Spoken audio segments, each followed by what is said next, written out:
إنما تعبدون من دون الله أوثانا وتخلقون إفكا إن الذين تعبدون من دون الله لا يملكون لكم رزقا فابتغوا عند الله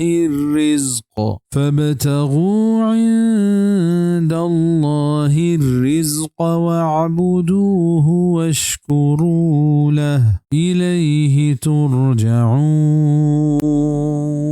بید اشیاء دیگه هیچ نیست که شما بید الله بتانی بندگی کنید و دروغ تهینید. بیشک بید الله آنی بندگی که شما کنید آنی وسا نهید شما روزی دیگ نی الله گورا شما روزی شو حاز بکنه و همه یہ بندگی بکنه و همه یہ شکر بگره همه یہ نیمگا شما واتر کنگ بے. اوثان جمعند و یہ واحد وثنو کیت و یہ بتا گوشند لہتینا صنم و وثن تہا ہمیں فرق در کتک کہ صنم ہما بتا گوشند کہ آچا سہر و ذرہ و چا پیتلا جوڑ بھی و وثن ہما بتا گوشند کہ آچا ہاکا یا چا سنگت راشگا جوڑ بھی.